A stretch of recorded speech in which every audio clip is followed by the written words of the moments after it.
supposed to know. Hey, welcome back to Road Tripping with Rachel. I am Rachel, and once again, we are in the front seat of my Ford. However, we are actually going to be finishing up what we were talking about with John chapter 12.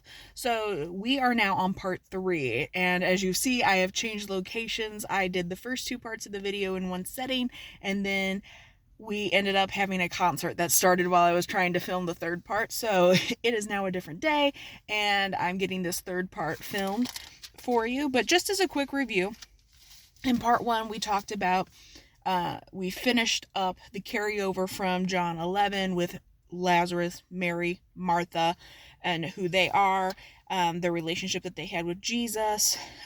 This is where Mary pours a perfume on Jesus's feet. Then we had Jesus's triumphant entry into Jerusalem, where he's riding on the donkey, and that's had never been ridden on before. Then we have talked about that the people that they did not have belief in him.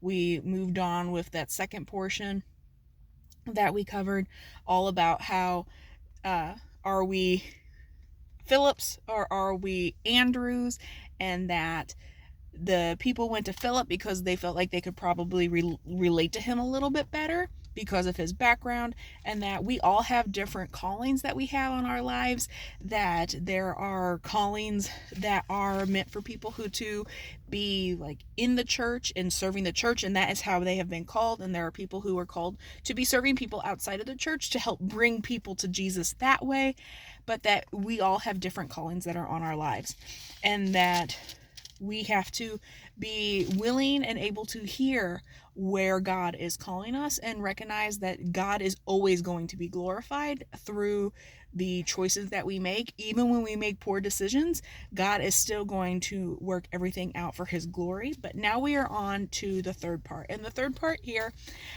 this is not going to be a long video at all, but I do think that it is important that we capitalize on giving this section its own particular moment.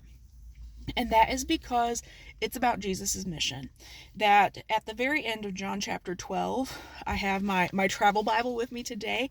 Normally you see me like with all of my notes because I've done a lot of Bible study ahead of time. However, like I forgot my notes, so I had to whip out my Bible before I actually head into church today. I actually am home visiting my family. I have a few things that I have to take care of in the St. Louis area to like here in the immediate future, and decided that it would be good for me to go on ahead and come down early enough to join my parents for church. However, church hasn't started yet, so I'm making the most of my time while I am currently in their parking lot before it gets too hot. And that is that Jesus didn't come just because. Jesus came with a mission, and that mission was the cross. We see the buildup all throughout the Old Testament. There are prophecies galore that are predicting the birth of Jesus, that are going to predict the miracles that he is going to be able to perform, and even miracles that are predictions and prophecies that are going to be about how he is going to die. And it's important that we recognize that Jesus didn't come just to do the miracles. He didn't come just to give us Christmas. Jesus came for the cross and then to raise again on the third day. That was the mission. And that by Jesus being here and by him living his life the way we were supposed to live life. In Romans, Jesus is referred to as the new Adam. And you have through the first man how sin entered the world because of Adam's sin, and that he should have lived his life very differently, and instead he chose to make himself out to, he chose to be his own God, is essentially what Adam did. And he didn't glorify God. He wanted to be like him. And then you have Jesus, who lives this perfect sinless life, and how he lived in fellowship with God the way we were supposed to. he was raised in exposure to the same temptations that we're exposed to. He even had even worse temptations because like the devil knew who he was and was gunning for him. And Jesus still was faithful to God the Father. And he was faithful to direct people towards the promptings of the Holy Spirit, and how that the Spirit of God was living and active, and that he was there with the people, and that the people had been protected all of this time, and that they still had to face the consequences for their sins. And the ultimate consequence of that sin was that Jesus was going to have to die on the cross. But in him doing that, he reconciles himself to us. That's wrong. Future Rachel, cut that out. He got, through Jesus' death on the cross, he has reconciled us to the Father. And now we will be able to be in his presence. Like, it wasn't like I owed $100 and Jesus gave $100. No, Jesus gave thousands.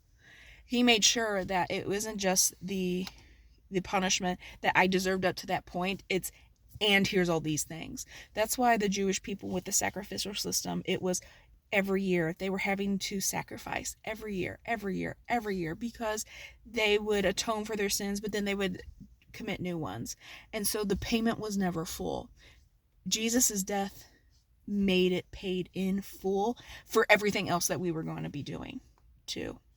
And I think we need to really take that reminder with us, that in everything that we do, as brutal as the cross is, and Jesus knew how brutal it was going to be, that was the goal, that by going through that, he was taking our place, and that he was not going to do something that was going to be totally worthless. I mean, it's wonderful when someone does something for us, so that way we don't have to pay the consequences for it.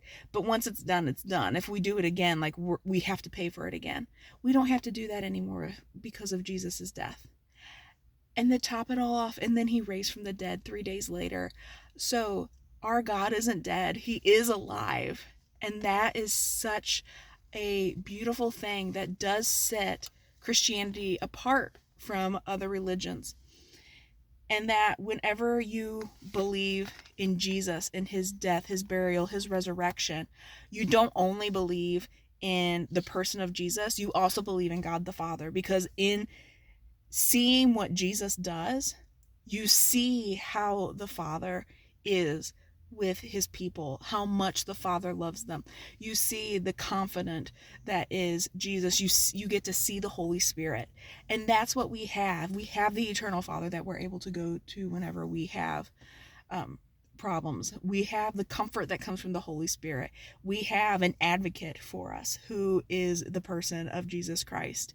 And if you are just finding this video on the internet because you had nothing better to do someday, I hope that you're able to take what I'm saying and not just believe me, but to go back to the Gospel of John, be able to read through it, be able to read for yourself who Jesus is and who God is, and be able to work through the questions that you have.